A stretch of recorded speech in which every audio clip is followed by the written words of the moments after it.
Hey everyone, I am the Chosen One Legend here, as always joined by my co-host. Hi, I'm Kai, also known as Vascarine. And welcome back to our podcast BunchaJokahs, where we talk about all the Nintendo news from the past month, which hasn't really been that much this month, but given the amount of news we had in February, I think that's understandable, right Kai? Yeah, I think we've been missing directs for a while and we finally got one, so it kind of makes sense that, after that there's not much to really announce going forward. But I'm okay with that. We got so much from that direct that it's kind of worth it. And exactly, and to add to that point, we've got so much from that direct that we're going to be talking about some of it this month as well, because we didn't really get to cover everything. There's still a few small bits hanging over, as well as the fact there have been a few surprises and things to touch upon this month, so maybe more than you might expect. And of course, at the end of the podcast, we will be doing our usual talking about games that we've been playing throughout the month. And if you want to jump around to any of those, there will be timestamps in the description below. But Kai, are you ready to get started? Yeah, let's do it. Let's do it. April Fool's podcast, because that's when we're recording this, so I'm far too lazy to make a joke in there, so don't worry about it. Okay. But our first segment of the podcast is Can't Have a Podcast Without News, Baby, where we look back at the past month, or in this case, kind of 2 months of news. And we're going to start things off by, like we said, playing some Nintendo Direct catch-up. And first of all, of course, Pyra and Mythra came to Smash. And we've talked about this extensively, as you all well know. And of course we reacted to it as well. But we actually recorded the last month's podcast a day before they came out. So this is our chance to talk about how they played in Smash Bros. Now it's been a month. And Kai, what do you think of them now you've got to try them out? Oh, they are incredibly fun. I know everyone's been saying it, that there's nothing new to really say there from me, but they are really, really enjoyable. The movesets seem very, smooth. They feel very flowing, like a lot of the aerials and that sort of thing. Overall, it just feels like a very comfortable character to play as. And I definitely like the switch up between Pyra and Mythra going for speed or strength. A really nice feature. I've noticed it's made them incredibly accessible to even the people who were complaining about too many sword fighters are now like, okay, these are cool, because they're immediately accessible. Their gimmick is, because most DLC characters have a gimmick, but their gimmick is it's just switching between both playstyles, and it's much simpler than, say, Shulk with his Monado arts, which I never learned the placement of, I'm going to be honest. I can never use Shulk right. That's fair enough. Yeah, I think that they're some of the most approachable DLC fighters with their gimmick, because it's just very straightforward. It's something that can easily be gotten behind. It's just, who do you want to play as? What do you want to prioritize as your ability? And I often just do it as I often just have it as simple as play Mythra to start, finish off with a strong attack from Pyra. That's Pretty sort of much the easiest way to approach it. But if you want to mix it up and go all in, you can KO with Mythra. They both have possible. they both have very valid playstyles if you want to stick as just one even. So, and of course we're Xenoblade fans, as you very well know. So I was going to main them, as I've said before, even if they were garbage. Yeah. But the fact that they're actually quite good and they merge with my playstyle, it's just been great. And that's not even to mention the great music selection on the stage. It feels so good just playing on all rest. Even if Gramps is a bit of an arsehole, just keeps moving his head every time I want to recover. But I mean, I've got stage hazards turned off all the time, so I've never had that happen to me yet. But smart thinking. I forgot that was an option. You are well ahead of me there, Kai. But yeah, it's been great. It's been great to see Xenoblade 2 getting more love, and hopefully that encourages more people to try out the game as well. Hopefully, yeah. And if there's one thing from this DLC pack that should appeal to people, is the music they introduced. Because, oh wow, I mean, the fact that they brought in loads of tracks from Xenoblade 2, just like the raw track, they were all really good. We got the Torna battle theme, Deathmatch with Torna. There's a lot of Torna songs that are good. There's all those, but then also the remixes, like the Xenoblade 2 medley with all the areas is phenomenal. The Tiger theme is like the funniest thing to me because it's actually good. Oh, it's actually a really good music supply that they've given us It at this just time. it feels so much better than Xenoblade 1 selection, to be honest. And not that Xenoblade 1 selection is awful or anything. There's some great tracks. I love Xenoblade 1 soundtrack, but it just seems to cover more of the game and more of the highlights you'd want to see. It doesn't feel like there's too much that's missing, other than like the final boss theme, for example. You know, that could have been in there, but there's not really much missing. It's a great selection. Yeah, it's good to see that representation. But before we make this another Xenoblade podcast, because we absolutely could, one thing we didn't touch upon from the Direct was Fall Guys coming to Switch, which also kind of coincides with, you might want to talk about, Kai. Season 4 is just coming out, isn't it? yeah. So, of course, those two events were kind of like unrelated, but they happened at such a similar time that it's worth talking about both. So, which part do you want to talk about first between those two? Start with Season 4 maybe, as that's the first one coming out. Okay, so I've done a little looking around. I haven't got the chance to play it yet, but I have been looking at a lot of footage from Season 4 of Fall Guys, and it's kind of making a return in popularity. Not like to how it used to be, but it's definitely getting there. And I can see why. Yeah. They've really stepped up their game with the most recent seasons. They've got tons of new stages that are all like really cool concepts. I think one of the most highlighted ones that people talk about is the basketball mini game that you can play in there now. Nice. There's also like a squad mode basically where you go through in your squad of 4 and try and reach the end as a team. Like you get through as a team, get eliminated as a team, like. And overall, just a couple of other updates, such as like new skins and things like that. They've done a really good job at keeping the game alive, and honestly, like even though a lot of people say, it's Among Us just overshadowed it in popularity and it's not good anymore. It's genuinely still very good quality. So I would recommend anyone who used to play it and is thinking, like, I wonder how it's doing.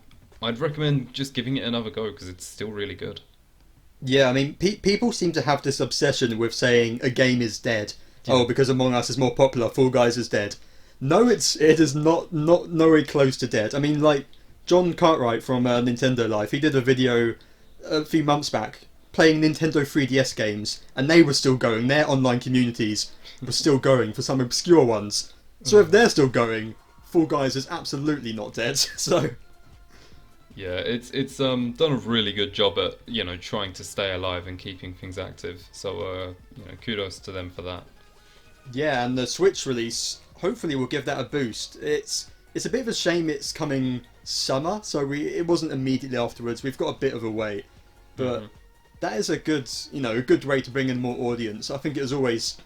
From the beginning, people were like, Nintendo fans would enjoy this game. This would be perfect on the Switch. Are you interested in picking it up on Switch at all, Kai? I'm a little skeptical because I already got it for free on the PS4 back when that all happened, and I believe it would probably be something like 15 or 20 quid on the Switch. So I'm not too sure if I would, to be honest. But I would recommend anyone who hasn't got it yet to maybe get it on the Switch when it comes out there, just because it should be a lot of fun. Yeah, I probably should have looked this up before, but do we know if there's going to be crossplay between the Switch and the PS4? Last I checked, there wasn't any crossplay, but they might be working on it. I'm honestly not sure. I can have a look at that real quick, actually. Alright, whilst you look it up, because that was sort of one of the things for me, is I'm interested in this game, hypothetically. I don't have a PS4 or a laptop that I really use to play games on, so I haven't got to pick it up. I've only seen it played on stream and that.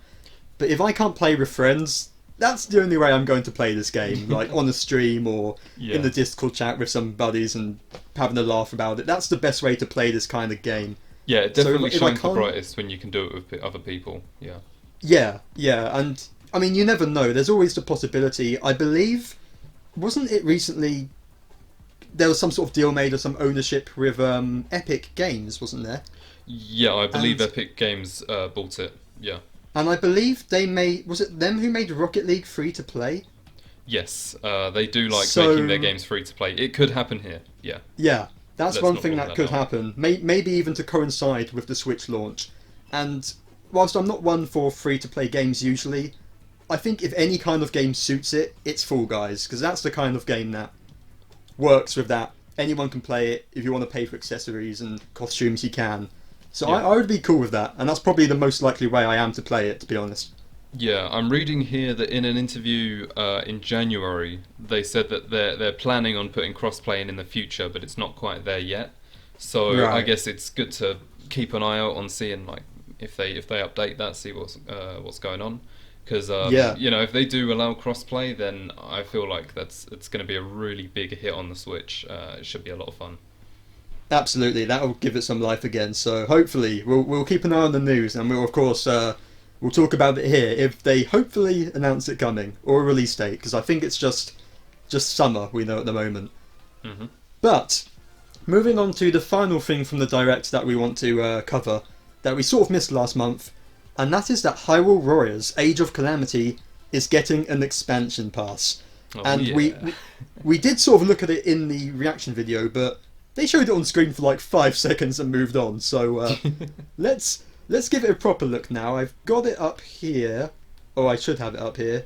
There we go. So one of the big things, the first thing that stands out is, well, there's actually a pre-order bonus, which isn't even out yet, which is weird. I mean... Not much of a pre-purchase bonus if it comes out just a month before the actual DLC, but okay. But the main thing is we're getting an expanded roster with both packs. And the first two of those characters, I know you're excited for, Kai. Oh yeah, I've been saying the whole time that I want Pyra and Robbie as 2 playable characters. They've already got in-game models for battle scenes, because we see them in some of the story stages, that they're like NPCs there. So we always knew it was possible, and now they're finally bringing it in for the DLC. I couldn't be happier. Come on, Robbie, I want you to wield that ancient blade saw. Yeah, absolutely. I mean, I said before in our previous video that perhaps one of the reasons they didn't get in the main game is there are some characters who use similar abilities. I won't give any spoilers for people who haven't played the game, but we've got some characters who use ancient weapons, and we've got Zelda using the Sheikah Slate. So you sort of wonder what could they do with them. Yeah. But that's what's going to be interesting. I do wonder, how are they going to make them work? Because I don't doubt they can do it, given the creativity they showed with the other characters. Mm-hmm. So it's going to be really interesting to see how they adapt them in a way that's unique. Do you have any ideas, Kai, for that?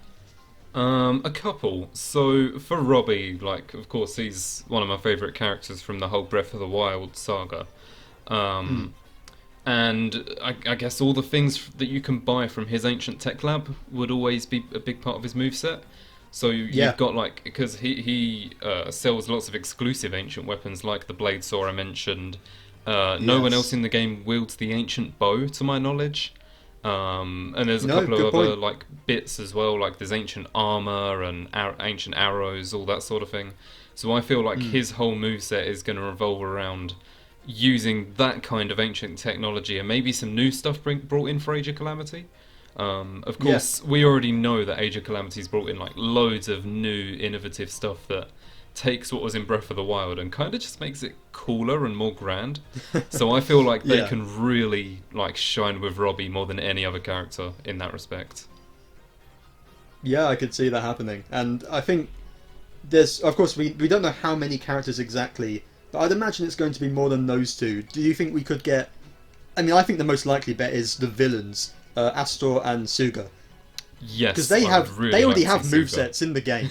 Exactly. You fight them. So yeah, Suga I'm really looking forward to. I thought Suga was going to be playable, and then he wasn't, which was upsetting. But yeah, I'm really looking forward to that as well, those two being playable. The most next interesting thing, we've got some things like new challenges, new challenging enemies, which who knows what that means. But we've got some new stages in the Pack 2, as well as new character vignettes. Is that the memories? Are those cutscenes? Do you think? What do you mean by that? It says new character vignettes. And look, let's go to Google and define the vignette, because I'm sure that's a word we're both not entirely sure on. I thought it was just like artwork. Here we go. Is it not? According to Google, here we go. A brief, evocative description, account, or episode. Oh. That could describe a memory. But also, a small illustration or portrait photograph. which fades into its background. So that could be the pictures. Okay. It's kind of unclear exactly what that means, and I don't know.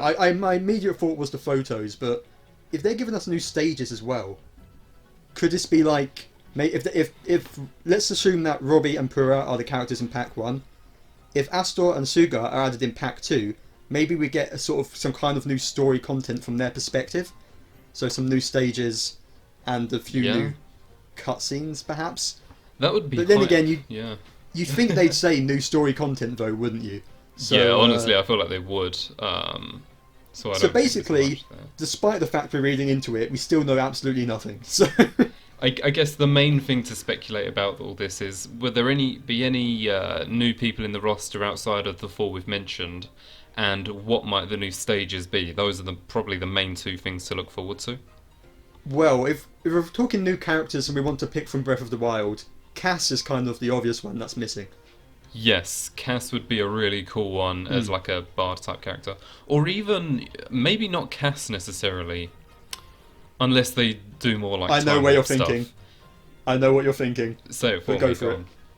Are you thinking he's teacher? Yes, that was exactly Yes. That's a good idea. Yeah, real cool. So who knows? Maybe we get that. Maybe that'd be cool. Cass himself would also be really nice because we already know they do time warp stuff in Age of Calamity anyway. So yeah, and this DLC doesn't. The DLC doesn't necessarily have to be story content either. So it could be anything. I also know you predicted way back in our early prediction video, Misko the Bandit Thief. So maybe potentially, yeah. Maybe this is the time, Kai. I think honestly, a more likely option might be like Kilton or something from the Fang and Bone. Oh yeah, that's true. Or what's his name? What's his name? Hudson. Oh yes. Hudson would be the funniest character. That would be amazing. Yeah, you're selling me on these. But what stages though? What locations are missing? That's a good question. I feel like they'd probably have a couple like minor ones from the overworld, but they're probably going to have some really interesting ones on top of that, I feel. I don't know what they'd be, but there's going to be some real interesting ones, I'm sure of it. Alright, Kai, here's my tinfoil hat moment, my completely not happening prediction. Oh, God. Pack 2 coincides with Breath of the Wild 2 coming out at the same time. It's possible. Big brain. It's Big possible. brain move. Yeah, no. Did Breath of the Wild 2 got delayed, didn't it? Or they said they can't show any news for it in the last direct, They said we're going to find out more news about it this year. Right. And is it still set to come out 2021? We don't have any confirmed date for it at all. God. So okay, so who knows, basically? We don't know. I don't think that's going to happen, but you never know. That's my out there prediction for the video. That's fair. But I think we've probably talked enough about Age of Calamity before making it its own discussion. So let's move out of the Direct and let's move to actual news from this month. And probably the biggest thing we've got is that Niantic are making a Pikmin mobile game. If you don't know, they are the developers of Pokemon Go. So, Kai, you're the Pikmin fan here. What are your thoughts about this? Mixed feelings. So, we'll start with the good. Always happy to see more Pikmin stuff. You know, it's great that they're trying to keep the series alive, especially recently with Pikmin 3 Deluxe. And also, you know, Pokemon Go, yeah, it was pretty good. I liked Pokemon Go when it came out. It was a lot of fun. It was a huge hit. I don't think Pikmin will quite be that same level as hype for everyone. Probably not. You know, Niantic have done a good job in the past, so maybe it'll be something good. My theory for what it'll end up being is that it'll maybe be like basically where you walk around and if you hold your phone out, you can see Pikmin in the wild or whatever, like an augmented reality thing. Well, we do have a bit of information on it. From what I gathered, it's been some sort of early beta of it has been out in some country. I can't remember where, but we've heard that it's to do with like as you take steps, your Pikmin grow. So the more steps you take, the more your Pikmin grow. And I believe you can sort of send them to collect things at certain landmarks and places. Right. Almost like in the main game, how they send out to collect items and that. So it's a merc mission. I'm still not. It's what you're telling me. Yeah, it's a merc mission. You've nailed it. Man, you just get a red Pikmin come out. We're the Tingaling Troop. We are the Rock Pikmin's new groove, and we'll do what we can. I've seen how disgusting some areas of my town are. I don't want to know what my Pikmin are bringing back to me, to be honest. Oh dear. But it's interesting, and at least it shows they have some faith in the Pikmin brand. So maybe Pikmin 4 one day. Well, that was the bad news. Is I feel great about there being more Pikmin stuff. That's always great, but come on, man, just give us Pikmin 4. Why have you obligatory "Hey Pikmin" joke? They've given us a spin-off on the DS, a spin-off on mobile, and a deluxe edition before they've given us the next game in the series. Come on, guys. Oh man, Miyamoto, please. I would love to give you some encouraging words, Kai, but I don't have any. It just stings a little bit. It's great, but it does sting a little bit. I mean, if this introduces more casual fans to Pikmin, though, that's the step to getting Pikmin bigger, I suppose, and getting the Pikmin franchise to keep going and not die out. So hopefully, more support is always hype. Yeah. But from positive to negative, our next story I've literally just got written down here. Balan Wonderworld continues to be awful. That's just what I've got written down. All right, take the stage. It came out. There's nothing much to say. I just find it so funny. It's came out now.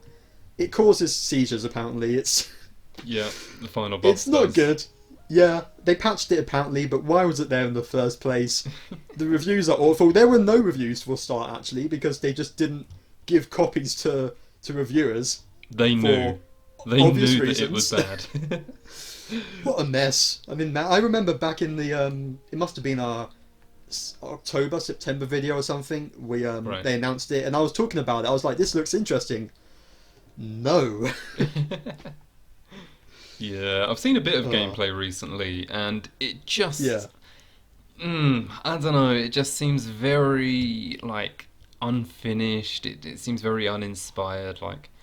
There's a couple decent ideas there, but overall there's just something about it that makes it seem very off in its design. It's got no life to it. Which is a shame, because the mascot seemed interesting to a lot of people. There was a lot of potential, and it's developed by Square Enix or something, right? So, and they've done some pretty good stuff. So, and I think it's the guy that is he the creator of Sonic who's working on it, I think. Oh no way, really? I believe so, or at least someone who worked on the early Sonic games. I'm sorry, I'm not up to date with my Sega producers, so I apologise for any blasphemy for Sega fans there, but I believe that is the case. So, oh dear. Yikes, right? you think that's a match made in heaven, but yeah. Ah well. From one garbage story to another, oh god. Animal Crossing had some Sanrio cards, and not many people were able to get them. Should be made clear, when you say garbage, you're referring to the fact that people couldn't get their hands on them. The cards themselves weren't actually garbage, were they? Well, I don't know, Kai. I haven't been able to get my hands on them, so I can't tell you. Good point. Okay, fair enough. But yes, I am. What a mess that's been, because people want the stuff, but why make so little? Welcome to Nintendo. Yep. I mean, as we'll get to in a minute, this is far from the only weird decision they've made in this month to do with not releasing enough of something. But, I don't know. Did you have any interest in these cards yourself, Kai? I'm not a huge Animal Crossing person, so I haven't looked closely into them myself. But I've read a lot of stories about them going out of stock a little too quickly, then being resold at too high prices on retailer shops and that sort of thing. It was me, Kai. I brought them all. We are now Bunch of Scalpers. That's our new channel. Alright, time to quit. See you guys later. Solo podcast, let's go. Oh dear. It's such a scummy thing to do though, scalping them for money. There's other things you could scalp for that are more businessy or more expensive, more valuable. But they're Animal Crossing cards, man. What are you doing with your life? It's really bad when it's something, not just like even, PS5s, which is bad, but these are aimed at kids as well, mostly. So how scummy is that? Yeah. It's sucky. Before we get to certain more depressing news, let's have a bit of a spike in positivity. Because we're talking about Xenoblade again? Okay, we're always talking about Xenoblade, Kai. It's always the right time. But the new Among Us map, the airship, is now out. We haven't got a chance to play it yet. We'll be doing that later this week, but about time, right? That's great to see. Yeah, by the time this will be released, I think we've almost certainly have played it by that point over on Tom's streams. Duck on Twitch. Yeah, check it out. I've not looked too much into the new map. Like, I've only seen very little bits of gameplay from it after it released, and it looks really complex for one. Like, it's definitely, it does scream new map, because it's not basic in the slightest. There's loads of new tasks. The map does seem huge, very complicated. You've got the new features such as like the ladders and being able to spawn in a room of your choice. So overall, it just seems like it's a bit of new content for Among Us players, and I'm really looking forward to giving it a go. See what the dynamic is on this map. They also announced on Twitter some changes upcoming. Like, I think they were increasing the lobby size, as well as a redesign for the art style. I think they said, which is interesting. I'm not sure exactly what that could mean. Yeah, there's a couple different updates like that they've talked about. I think they've mentioned like a new moderation system and that sort of thing to like, deal with problems or whatever. And it's nice to see, because of course it's a very small development team and they've definitely taken their time on making this happen. So it's nice to see that, they have taken what the fans have said into account, and they've, really sort of tried to keep the hype up for this game. So it's definitely been good to see from the developers. Definitely. But, wait, Kai. There's an imposter among us. A dead body has just been reported, and it is Mario's dead body. Because Mario is dead. I know, right? I was proud of that one. I came up with that on the spot. Yes, Mario has been killed, apparently. He's Mario 35, taken down. Mario Red 3 is no longer All-Stars. Yep. I think it was Green who did it, but that's just me. Alright. Yeah, it's such a weird... I don't think we've really talked about this too much yet. I mean, we've known it's coming for a while, but such a bizarre decision. Maybe they'll come out in like a month's time and say, we're releasing these individually on the eShop, and we'll see, okay, that's what they were doing. But more likely, we'll never have a clue what Nintendo were thinking. That's the most likely scenario. Yeah, I don't get the motivation behind it. Is it to get people to be like, I need to buy it before it goes out of stock or whatever? I don't see the value from Nintendo's side of things on like making the game more valuable by getting rid of it, because surely that only makes it more valuable for people who bought a cartridge, right? Yeah. So I don't really get it. I mean, I'm sure it did spike up prices a little bit because people wanted to get it limited, so maybe that's what they were thinking there. But surely that's not as... With how big the Switch install base continues to be, and it continues to expand, you're missing out on potential sales from people just getting a Switch now. So why, Oh well, I mean, I'm being personal here. I've got everything I want from this already, so I don't really care. But yeah, same. It just it sucks for those who don't. But if looking at that one positive thing, it means that people no longer have to play Sunshine, and that's always a positive, as we might get to later. But I mean, again, I think it's just another example where we very much enjoy Nintendo games, but the whole like legal and business side of Nintendo isn't. They're not exactly on the same wavelength a lot of the time, it feels. They're very questionable in their business decisions, but we're not overly here to talk about the business side of Nintendo. We're more so, going on about the games and just more Xenoblade, really. I'll have you know, Kai, I did business studies GCSE, remember? I know all about business. I'm doing a business degree, and it's not important. Oh man, but I think that's probably a good time to end our talk of the news. That's pretty much all the big stuff covered.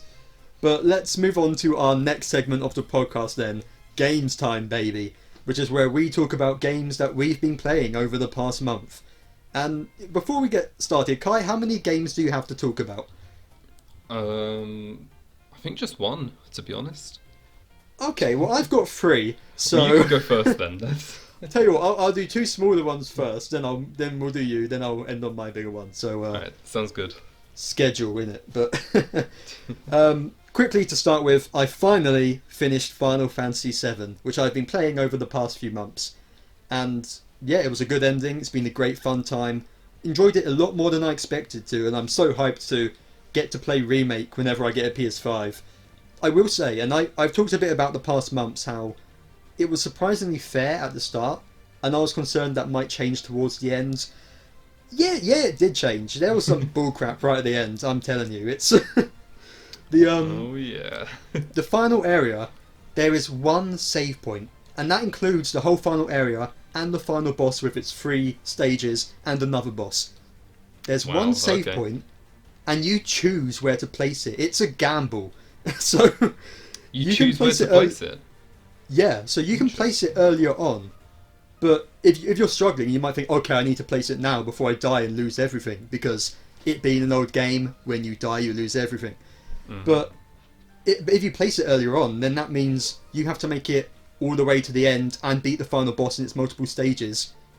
And if you lose at any stage in that, you're back to that save point you made early on. So it's such a weird decision in a game like this, where it's your final area, there are enemies that can destroy you, as there should be, it's the final area.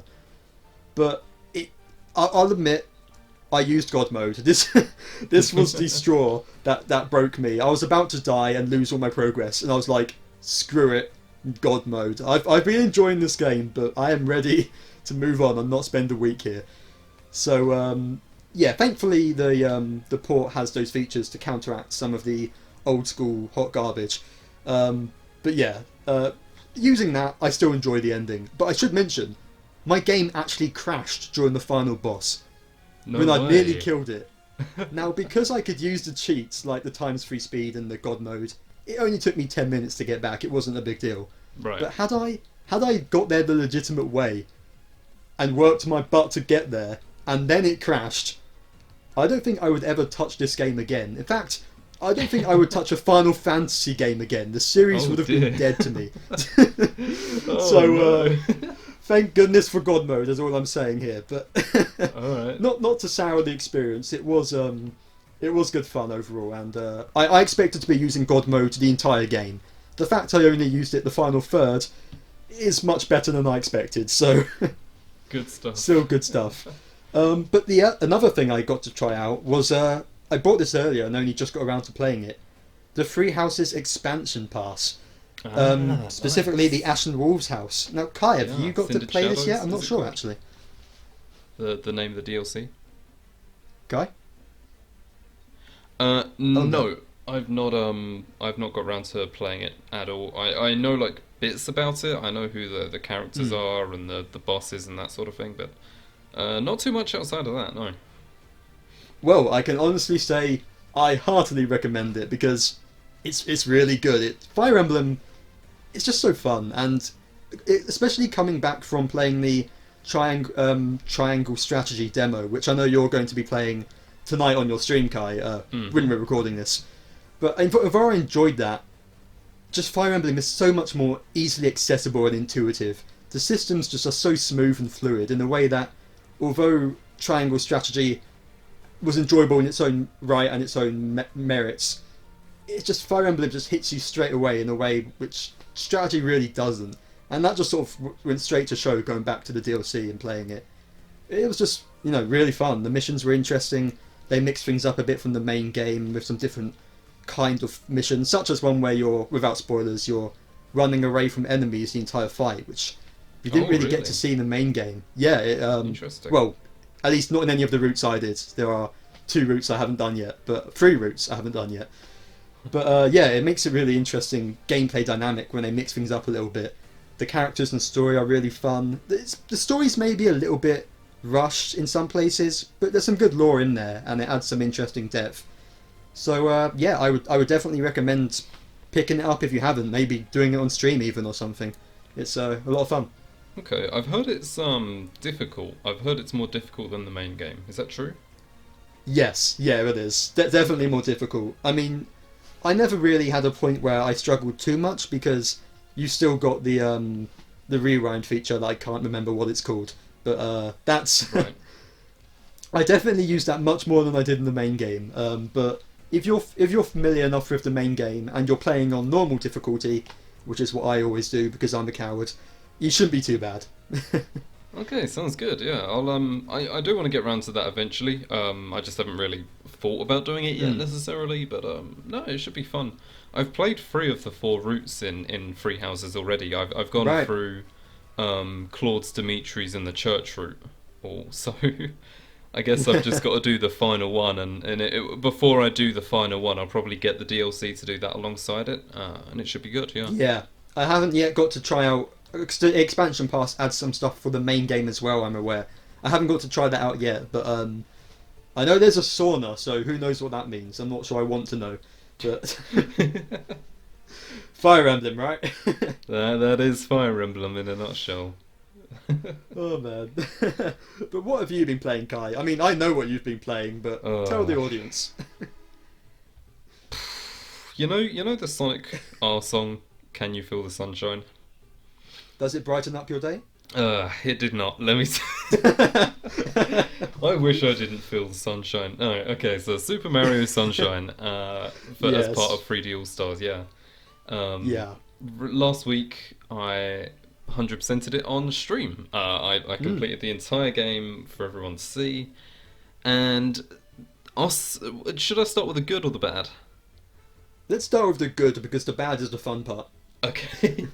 So, honestly, I like a lot of the movement in the game. I like Mario's movement options. His backward somersault combined with the hover nozzle is really nice. And other moves that he can do as well. Overall, it just feels... Honestly, out of the 3 games in the set, I'd need to go back and check, but Sunshine in a way kind of feels the most fluid with what you can do with Mario and Flood. Hence the pun with fluid, just pointing that out. Hey! I don't know, maybe 64 was slightly better. Yeah, I don't know, maybe 64 was slightly smoother, but I couldn't really tell. But yeah, no, I liked the movement in Sunshine, that was definitely nice, and some of the levels were very interesting.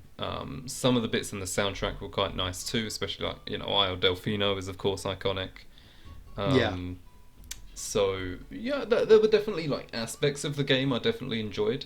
I like the concept of shine sprites as well. I thought they were a good like inclusion to the Mario series going forward.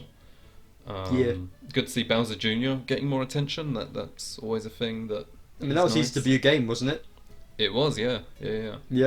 Of course, you had like Baby Bowser sometimes in the past, but that's like a different thing. The Bowser family tree is complicated. Don't even get me started on that.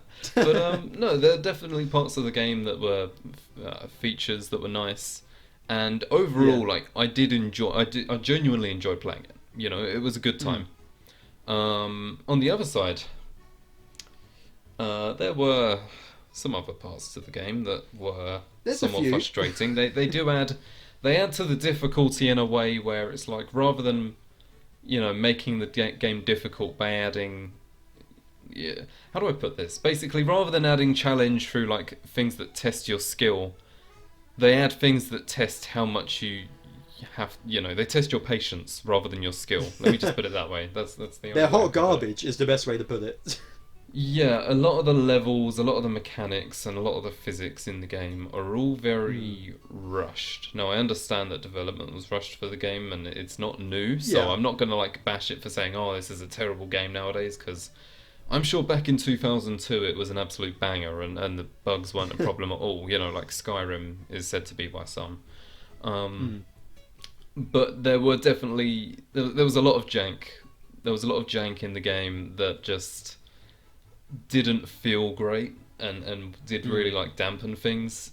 Blue coins, they, to be fair, I didn't mind them completely. I just wish there was an easier way to track them. Kind of like how in Mario Odyssey you can track moons using, like, by paying coins and that sort of thing. Yeah. I just wish there was a way to track them, and if that was the case, I actually wouldn't mind them, because I don't hate the idea of them. I think they're quite a cool idea, actually. Same, yeah. Again, like, if they just tracked them, it'd be nice. But then you've got things like lily pads, watermelons, and pachinko machines. Oh, your streams of the pachinko machine was so funny. I think those things are a little bit irredeemable. You know what I mean? They are just... It's just the kind of thing of, like, how is this an officially released Mario game? It makes you think at some points. Yeah, like, this is Mario, the one of the most generally polished series out there. And the fact that this released, and even though some of it you can forgive it being an older game, but Mario 64 is like 6 years older, and that's better in most regards, I think. So it's it's not awful. I sort of rake on it a lot just because I enjoy doing so, more so than it is deserved. But it also, I don't get why it's so loved personally. But everyone has their weird games that they enjoy. I enjoy Sonic Heroes, and that's a janky mess, so I can't blame people.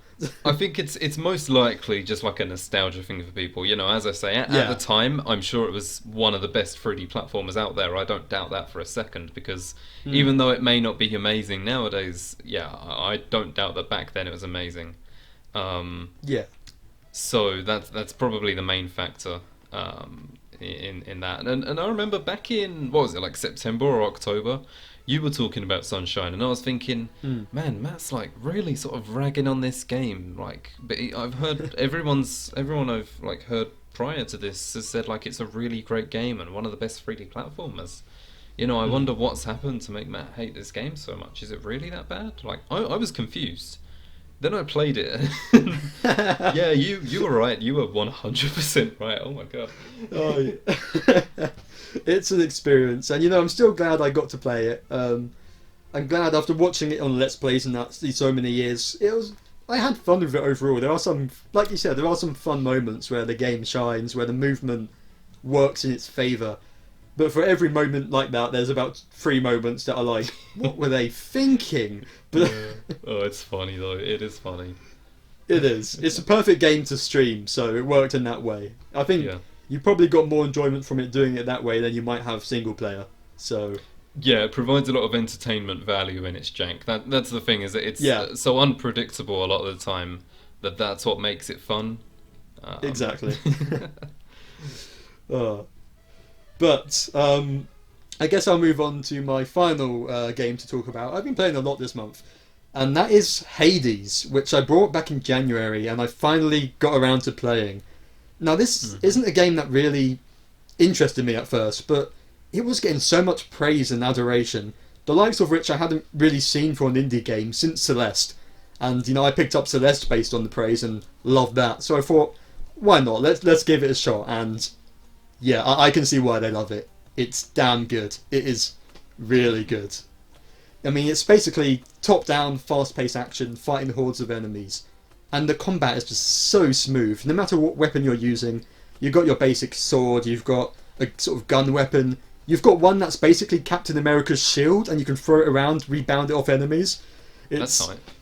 Yeah, when I first got that, I was like, can they just make a Captain America game like this? I will buy that in a heartbeat. But it's just so fluid, and that's it. It's just fun to play. And of course, the kind of game it is repetitive. You're going back and doing it again and dying and starting over. But for start every run, you get sort of, depending on what different weapon you use and what different upgrades you pick up along the way you play can be very different. And there's also, you get new story content every time you play. It's, we're not talking Xenoblade story, but there's a lot of background lore and good voice acting that sort of keeps things interesting and fresh. But ultimately, none of that really matters, because if it was just one room fighting enemies and that's all the game was, I could still play it for hours because the combat is just so fun.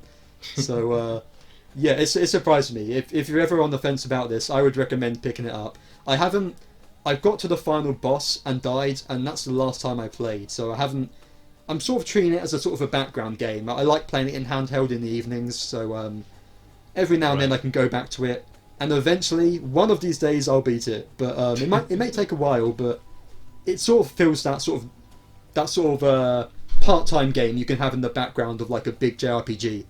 It sort of fills that role quite nicely. So I've been really enjoying it. Yeah, and the music adds to the atmosphere as well, I should say. I don't know, have you ever thought of picking this up, Kai? Well, I've heard a lot of good about it, and of course at the Game Awards it was very highly renowned as well. And I was thinking, it's cool. It seems like a cool roguelite or whatever. It's nice. And I've heard a lot of good things. So maybe I'm not.